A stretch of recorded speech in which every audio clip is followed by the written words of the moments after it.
उत्तराखंड एक पहाड़ी राज्य है जो कई संघर्षों के बाद हासिल हुआ। 22 सालों के इस सफर में क्या खोया क्या पाया, हर शख्स इसी उधेड़-बुन में लगा हुआ है। देखा जाए तो इतने साल गुजरने के बाद यकीनन प्रदेश में तरक्की है, लेकिन पहाड़ी राज्य के कई ऐसे मसले आज भी यथावत हमारे सामने खड़े हुए हैं जहां पर हम 22 साल पहले खड़े थे। यानी हम कई पहलुओं पर इतने पिछड़े हैं कि सालों के बाद भी उन मसलों का हल आज तक नहीं ढूंढ पाए। आप भी देखिए कि इन सालों में उत्तराखंड राज्य ने क्या कुछ खोया है और क्या कुछ पाया है। देश दुनिया में देवभूमि के नाम से मशहूर उत्तराखंड राज्य ने अपने शुरुआती दौर में काफी पीड़ा सही और देखी भी।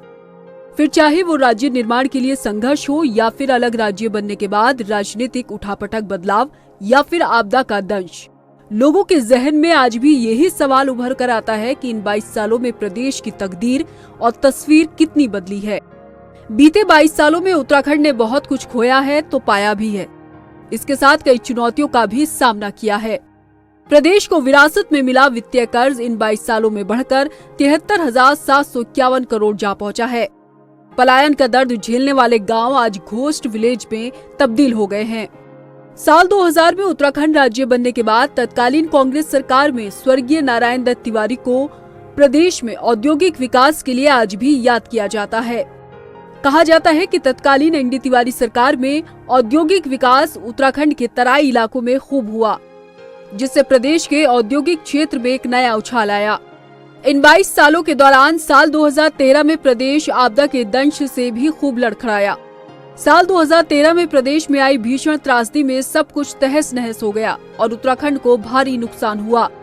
हालात इतने बिगड़े कि उस वक्त कांग्रेस की सरकार में मुख्यमंत्री को अपनी कुर्सी छोड़नी पड़ी। उपलब्धियों के तौर पर प्रदेश की तस्वीर देखी जाए तो ऑल वेदर रोड से लोगों की जिंदगी आसान हुई है। उत्तराखंड के लिए राज्य और केंद्र सरकार की योजनाओं के साथ प्रधानमंत्री ग्राम सड़क योजना भी एक बड़ी उपलब्धि है। 22 सालों में सरकार ने 90% ग्रामीण इलाकों को सड़कों से जोड़ने का काम किया।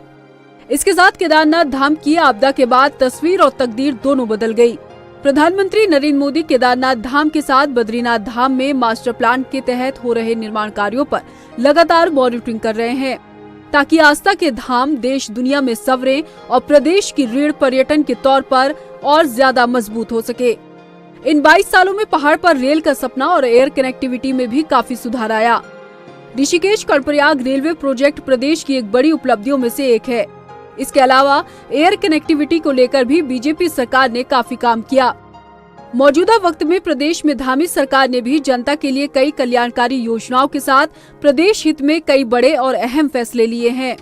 मगर इसके इतर इसे प्रदेश की विडंबना ही कहेंगे कि रोजगार और पलायन के मसले पर हम 22 साल बाद भी काफी पिछड़े हुए हैं। पलायन के मसले पर पिछली सरकारों ने दावे और वादे तो खूब किए, लेकिन वर्तमान में पलायन प्रदेश के लिए एक नासूर बन चुका है। पहाड़ी इलाकों में पलायन थामने के लिए आज तक कोई ठोस कार्य योजना ऐसी तैयार नहीं हुई जिससे पलायन के दंश को कम या खत्म किया जा सके। रोजगार को लेकर भी इतने सालों में वक्त वक्त पर सवाल उठते आए हैं। वो दीगर है कि प्रदेश सरकार का दावा है कि प्रदेश में बेरोजगारी खत्म करने के लिए सरकार ने कई महत्वपूर्ण फैसले लेकर युवाओं को सशक्त और काबिल बनाने के लिए हर हाथ को रोजगार मुहैया कराया है। बावजूद इसके तस्वीर कुछ खास बेहतर नहीं दिखती। पहाड़ी इलाकों में स्कूली एजुकेशन को लेकर भी सरकार को ठोस कदम उठाने होंगे ताकि पहाड़ की शिक्षा व्यवस्था में सुधार हो सके। कुल मिलाकर देखा जाए तो इन 22 सालों के सफर में उत्तराखंड राज्य ने कई महत्वपूर्ण उपलब्धियों को हासिल तो किया है, मगर कई मसलों पर आज भी प्रदेश के सामने कई बड़ी चुनौतियां मुंह खड़ी हैं। मौजूदा वक्त में सरकार बीजेपी की है और मुख्यमंत्री के तौर पर प्रदेश की बागडोर पुष्कर सिंह धामी संभाल रहे हैं। प्रदेश को तरक्की पर आगे ले जाने के लिए आगे की राह आसान नहीं है, मगर मुश्किल भी नहीं है, बशर्ते उत्तराखंड की मूल समस्याओं पर काम धरातल पर हो। रफ्तार मीडिया के लिए देहरादून से स्पेशल ब्यूरो रिपोर्ट।